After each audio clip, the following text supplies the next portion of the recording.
स्वामी समर्थ. आजच्या व्हिडिओत आपण जाणून घेऊया की देवपूजा कशी केली पाहिजे किंवा मी देवपूजा कशी करते हे मी तुम्हाला सांगणार आहे. आणि मी देवपूजा करताना माझ्या देवघरात मी स्वस्तिक नेहमी काढते कुंकवाचं.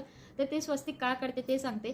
स्वस्तिक तुम्हा सर्वांनाच माहिती आहे की स्वस्तिक हे चिन्ह खूप शुभ मानलं गेलेलं आहे आणि स्वस्तिक हे लक्ष्मीचं प्रतीकसुद्धा मानलं गेलेलं आहे. तसेच आपल्या देवघरात स्वस्तिक काढल्याने आपल्या सौभाग्याचं रक्षण होणार आहे, आपलं सौभाग्य बळकट राहणार आहे असं म्हटलं जातं. म्हणून आपल्या देवघरात कुंकवाचं स्वस्तिक आवर्जून काढा.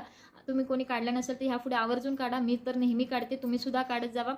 आणि हप्त्यातनं एकदा आपलं देवघर पूर्ण स्वच्छ करायचं आहे. पाण्यात गोमूत्र टाकून वल्ल्या कपड्याने सर्व देवघर स्वच्छ पुसून घ्यायचं आहे आणि देवपूजा करायची असते.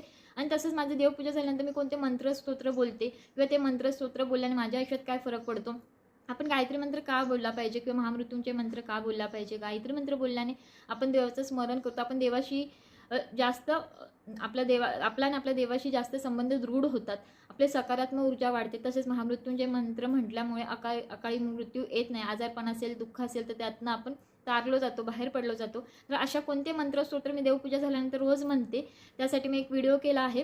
तो व्हिडिओ मी खाली लिंक देईल किंवा डिस्क्रिप्शन बॉक्समध्ये लिंक देईल. नक्की जाऊन चेक करा, व्हिजिट करा. आणि व्हिडिओ आवडल्यास लाईक, शेअर, सबस्क्राईब करायला विसरू नका. आणि ह्यापुढे तुम्हीही देवपूजा केल्यानंतर रोज ते मंत्रस्तोत्र बोलत जावं अशी माझी इच्छा आहे. आणि अनुभव घ्या आणि तुमचे अनुभव मला नक्की शेअर करा. आणि आतासाठी श्री स्वामी समर्थ.